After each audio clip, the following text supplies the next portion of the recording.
Բարև ձեզ, ես գտնվում եմ Ամերիկայի Միացյալ Նահանգներում Նյու Յորք քաղաքում։ Թե ինչի համար եմ այստեղ գտնվում, հետագայում դուք կիմանաք, բայց այսօր մի նշանակալի բան է տեղի ունեցել։ Financial Times համաշխարհային ամենահայտնի օրաթերթերից մեկը իր շաբաթօրյա հրատարակության մեջ ներկայացրել է Սամվել Կարապետյանի կալանավորման մասին տվյալներ, որի մասին մենք կուզենանք ձեզ կներկայացնենք ժամանակի ընթացքում, այսօր կներկայացնեմ ես։ Ինչի մասին եմ այսօր ուզում խոսեմ։ Նախորդ շաբաթը լի էր երկու կարևոր օրակարգով, որ մեր հասարակությունը քննարկում էր։ Առաջինը դա դպրոցներ թե գործարաններ, երկրորդը դա սակագին իջեցնել թե նույնը թողել։ Մեր առաջարկը եղել է առաջին թեմայով, որ երկրում կառուցվեն գործարաններ սկզբից, հետո նոր դպրոցներ։ Ինչու ենք մենք այդպես մտածել։ Ամեն ինչ եկել է մեր պատմությունից։ Ուրեմն մենք Լորվա մարզում, մեր գյուղում կառուցեցինք դպրոց, հետո մի 20 տարի առաջ, ամենաժամանակակից պայմաններով։ Հետո ճանապարհները վերանորոգեցինք Տաշիր քաղաքից մինչև մեր գյուղի բոլոր ճանապարհները, քաղաքում Տաշիր շատ ճանապարհներ։ Սակայն անգամ գյուղի տների բոլոր փոփոխությունների արդյունքում մարդիկ էլ շարունակում են հեռանում։ Որտեղ պատճառը մեկն է։ Մարդը եթե չունի աշխատանք, եթե գործ չունի, նա չի մնալու։ Ուզում ես ոսկուց էլ ամբողջ քաղաքը սարքի նվիր իրան, ուզում ես բոլոր շենքերը կարող ենք փոխել, մարդիկ գնալու են էլի։ Պատճառը նա է, որ մարդկանց պետք է ապահովել սկզբնական հաց, ապրուստ եւ հետո նոր լավ պայմաններ, լավ ռեմոնտ, այսպես ասած։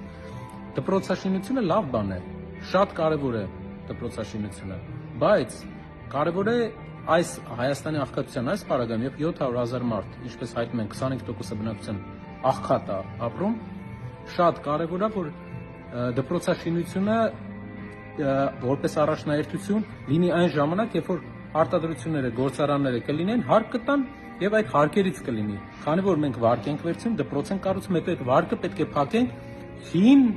տնտեսական միավորների, հին բիզնեսների հարկերի հաշվին, ու մարդկանց հարկերի հաշվին։ Ոչ մի ավել շահույթ երկրում չի ավելացել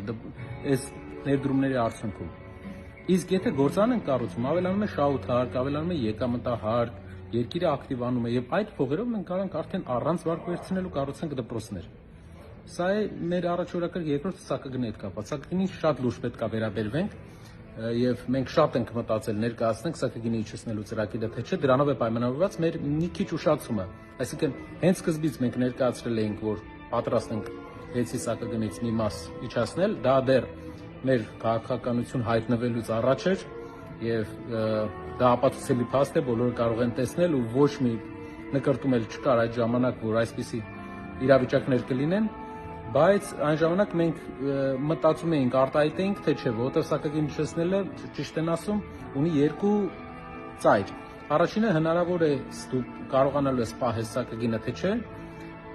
եւ երկրորդը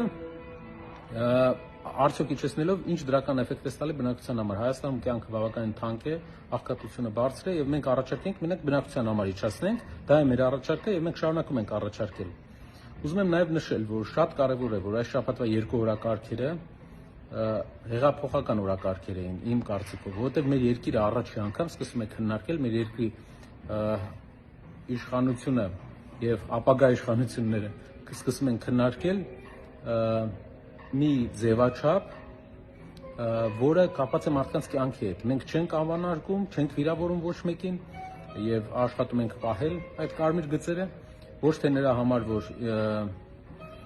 չենք տեսնում խնդիր իրար մեջ, կամ մենք չենք տեսնում խնդիր իշխանության անցած ճանապարհի մեջ, այլ տեսնում ենք, որ դա չի օգնելու մարդկանց։ Եվ կարևոր է լավ երկիր սարքելու միակ ճանապարհը օրակարգերը սարքել մարդկանց օգտակար օրակարգեր։ Օրինակ, պատկերացրեք ինչ լավ օրակարգ է դպրոց, թե գործարան, պատկերացրեք ինչ լավ օրակարգ է սակագին իջեցնել, թե նույնը պահել։ Եվ ոչ մի վիրավորանք, ոչ մի իրար անվանարկում, սա է ճանապարհը նորմալ երկիր ունենալու։ Եվ բոլոր նորմալ երկրները քննարկում են մտքերը եւ առաջարկները, եւ ոչ թե մարդկանց։ Շնորհակալ եմ, լավ օր ձեզ։